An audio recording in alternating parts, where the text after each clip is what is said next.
Ladies and gentlemen, welcome.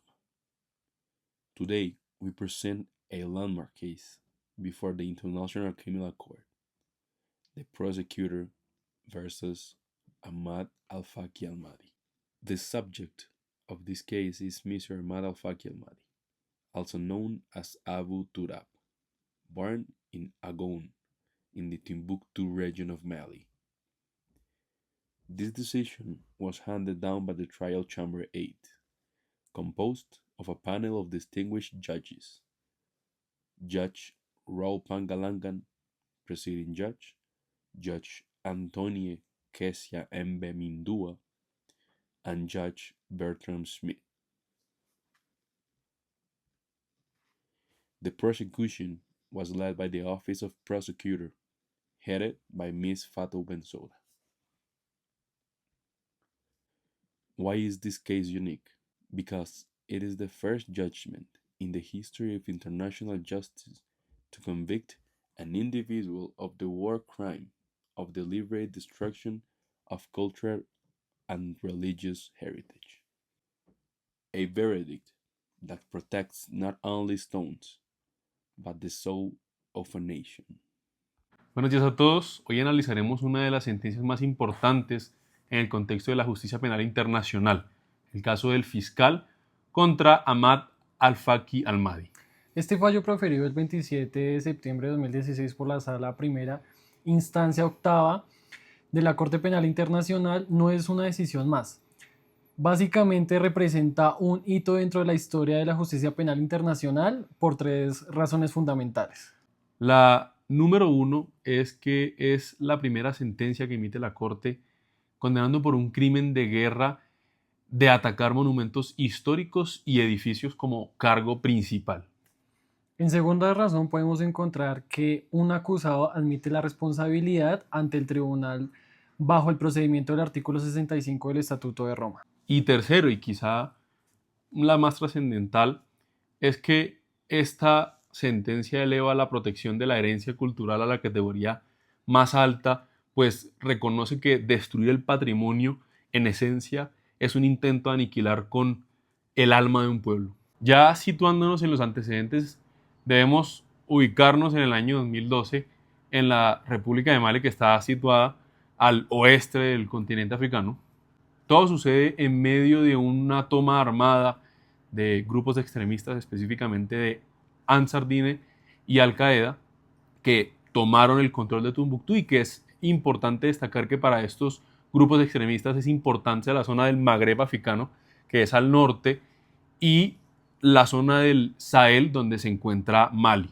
Y en el mismo sentido, Tombuctú no es cualquier ciudad, es conocida como la ciudad de los 333 santos, un centro neurálgico de la religión islámica y un hogar de mausoleos que datan de siglos atrás. De esta manera también eran protegidos como un patrimonio mundial de la UNESCO, y desde ese entonces estos grupos ocupantes impusieron una visión radical de la Sharia, que es la ley islámica, creando instituciones de control social como la Hezba, que era una brigada de moralidad dentro de un grupo insurgente. El acusado, Al-Mahdi, en este caso, era un experto religioso con respeto de la comunidad, y él asume el cargo de líder de la Hezba, de la brigada de moralidad, y en los hechos se ve como Al-Mahdi inicialmente no estaba del todo de acuerdo con la decisión de destruir los mausoleos. Esto lo manifestó en algunas consultas que tuvo con el comandante argelino de Al Qaeda, Abu Said. Al-Mahdi lo recomendaba así para mantener buenas relaciones entre la población y los grupos, pero a pesar de esto terminó liderando operaciones después de la instrucción de los jefes militares de Ansar Dine. Cronológicamente, los ataques ocurren entre el 30 de junio y el 12 de julio del año 2012, y la conducta central fue, pues básicamente, el ataque contra los 10 sitios específicos, que 9 de ellos eran mausoleos y uno era la puerta de la mezquita de Sidi Yahya, que es conocida como la puerta del fin del mundo. Hablando del modus operandi de Al-Mahdi, no solo determinó el ataque y la secuencia de estos, sino que compró las herramientas como picos y cinceles, y no solamente eso, sino que también supervisó personalmente cada sitio, y al menos de 5 de estos monumentos él mismo participó físicamente en la destrucción de estos. El motivo de estos ataques era puramente ideológico, era destruir y erradicar lo que ellos consideran como idolatría. Y lo irónico era que mientras que ellos realizaban estos ataques al Mahdi frente a las autoridades, frente a la prensa internacional, estaba afirmando que esto que estaban haciendo era un deber sagrado. El proceso nos plantea un problema jurídico complejo, el cual es el siguiente. Constituye un crimen de guerra bajo el artículo 8, parágrafo 2, literal E, numeral cuarto, el cual significa que el acto de dirigir violencia física contra monumentos históricos, si estos ya se encuentran bajo el control del grupo y no existe un combate activo en el momento de la destrucción. Jurídicamente lo que hace la sala es destruir con la visión tradicional del concepto de ataque como un acto estrictamente militar. Entonces establece que en el derecho penal internacional atacar un monumento es un concepto material. ¿Cómo así?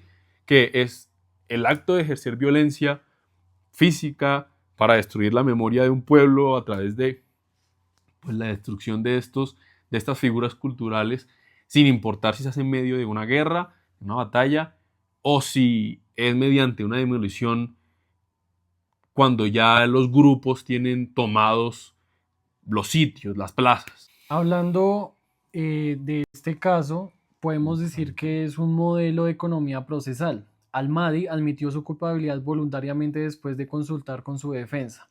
La sala, siguiendo el artículo 65 del Estatuto de Roma, tuvo que verificar si efectivamente esta admisión es genuina y estuviera respaldada por las pruebas. Este procedimiento híbrido y por lo que llamamos, porque hablamos de que hubo un modelo de economía procesal, es porque de alguna manera se usa el common law por esa eficiencia operativa y también vemos el derecho civil desde esa exigencia probatoria, pues permitió que hubiese una resolución rápida. De hecho, el juicio duró solamente 3 días en la etapa de juicio y al mismo tiempo no dejó vacíos, a pesar de que hubo una agilidad y demás, no dejó vacíos de la información, permitiendo así no vulnerar el derecho de verdad que tienen las víctimas. ¿Qué pasa? En el Estatuto de Roma se mezclan dos grandes tradiciones jurídicas para manejar la admisión de culpabilidad del artículo 65. El primero es el elemento del common law. En sistemas como el de Estados Unidos, cuando un acusado se declara culpable, el juicio termina casi de inmediato, pues es visto como una transacción. En el caso Al-Mahdi, hubo un acuerdo previo entre la Fiscalía y la Defensa sobre una pena sugerida, entre 9 y 11 años. Esto permitió la celeridad procesal, evitando un juicio que podría haber costado y durado mucho.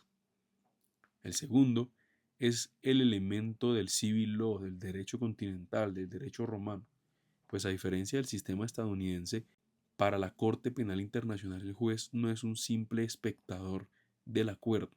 Aquí entra la tradición continental, pues la sala, desde su deber de comprobación, no acepta la culpa de Al-Mahdi a ciegas, sino que bajo el artículo 65, numeral 4, los jueces tuvieron la obligación de revisar si la admisión de culpabilidad estaba respaldada por los hechos de la causa y las pruebas. En este sentido, la sala dejó claro que no estaba obligada, que no era vinculante imponer la pena de 9 años solo porque la Fiscalía y la Defensa lo pactaron, sino que mantuvo su soberanía para decidir la pena justa según las pruebas y su análisis de proporcionalidad. Y aunque sí hay un uso de esa celeridad procesal del common law, sistema en donde si hay confesión no se presentan pruebas, hay un respeto a la verdad material propio del derecho continental, que es principalmente frente a las víctimas y su derecho de conocer su verdad. Entonces, a pesar de la confesión, la Fiscalía presentó un resumen detallado de las pruebas, de documentos, videos, interceptaciones, y la sala las analizó en la sentencia. Además, Al-Mahdi fue partícipe pues tuvo que aceptar una relación de hechos muy detallada que narraba el cómo, cuándo y por qué de los hechos que rodeaban la destrucción. Y de esta manera las víctimas se hacen incluso partícipes, pues esto tiene un valor reparador desde la verdad, que en un juicio contencioso donde el acusado niega todo, a veces no es posible. A pesar de la confesión de Almadi, la fiscalía presentó 714 elementos de prueba. La prueba reina fueron los videos grabados durante la destrucción, donde se ve que el acusado da instrucciones y utiliza herramientas de demolición. También fueron determinantes los testimonios de expertos de la UNESCO que explicaron el valor histórico incalculable de estos sitios. Entonces, desde la dogmática penal, Almadi termina siendo condenado como coperpetrador desde el artículo 25, el numeral 3, el literal A, y la sala concluye que esa contribución fue esencial y que Almadi de hecho tenía el poder de frustrar la realización del crimen, pues era quien coordinaba la logística y quien daba el soporte tanto moral como incluso el religioso al grupo, a los ejecutores materiales. Por otro lado, también está que la sala aplicó la norma que protege edificios dedicados a la religión y monumentos históricos, resaltando que estos gozan de una protección especial que trasciende su valor como bienes civiles comunes. Hablando de la decisión y de la importancia del fallo, la sala concluye condenando al Mahdi por 9 años de prisión. Para llegar a esta cifra se usó un ejercicio de proporcionalidad teniendo en cuenta atenuantes claramente primero y el más importante, su admisión de culpa temprana, también el tema de la cooperación que le prestó al Mahdi a la fiscalía y después evidentemente su arrepentimiento que la sala calificó como genuino, como auténtico. Este fallo es verdaderamente importante en atención a que cambió la forma en el que el mundo ve los crímenes contra la cultura. Ya no se consideran daños colaterales a la guerra, sino ataques frontales contra la dignidad humana. Además, esto sentó las bases para que en el 2017 se ordenaran reparaciones individuales, colectivas y simbólicas para la comunidad de Tombuctú. Ya para darle cierre y conclusión a la sentencia del caso Almadi, hablemos sobre los debates interesantes que surgieron, pues muchos críticos señalaron que 9 años era una condena un poco leve para la pérdida del patrimonio minerario de valor incalculable que hubo, y al mismo tiempo otros advertían sobre un supuesto riesgo de que se priorizara la pérdida de patrimonio, de piedras, de mausoleos, de monumentos sobre los seres humanos. Pero la sala fue clara manifestándose sobre esto, pues dice que los crímenes contra las personas son evidentemente más graves, pero esto no resta importancia a la destrucción de la identidad de los pueblos.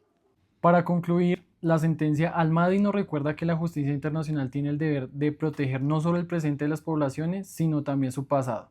Como dijo el propio Almadi en su declaración de remordimiento después de la destrucción al patrimonio cultural y haber causado tanto daño, dice o indica que estos actos no conducen a nada bueno para la humanidad. Este caso también abrió una línea jurisprudencial importante, ya que hoy permite perseguir con mayor rigor a quienes intentan borrar la historia. Para concluir esta presentación es imperativo analizar qué ocurrió después de que se dictara la sentencia de 9 años de prisión. El 17 de agosto de 2017, la Sala Primera Instancia Octava emitió una histórica orden de reparación. En ella se determinó que Ahmad Al-Faqi Al-Mahdi era responsable civilmente por un total de 2,7 millones de euros para cubrir reparaciones tanto individuales como colectivas para la comunidad de Tombuctú. No obstante, ante la indigencia declarada del señor Al-Mahdi, la Cámara ordenó al Fondo Fiduciario para las Víctimas que complementara estas reparaciones y presentara un plan de implementación. Este proceso de reparación fue apelado por el representante legal de las víctimas, lo que nos lleva a un segundo hito, pues la sentencia de la Sala de Apelaciones del 8 de marzo de 2018, bajo la presidencia del juez Howard Morrison, la Sala confirma en gran medida la orden original, pero profundiza en la arquitectura institucional de las reparaciones. Se concluyó que las salas de primera instancia tienen la discrecionalidad de solicitar asistencia al fondo fiduciario para realizar investigaciones administrativas sobre quienes cumplen los criterios de elegibilidad para ser beneficiarios. En conclusión, el caso Almadi cierra un círculo completo en la justicia internacional y terminó con una estructura jurídica que buscaba reconstruir el tejido social de la aprobación de Mali. Esta sentencia de apelación de 2018 reafirma que ante la Corte Penal Internacional las víctimas no son solo testigos de los crímenes, sino que son sujetos de derecho con voz propia para exigir que su patrimonio, su religión y su dignidad sean restaurados. Muchas gracias.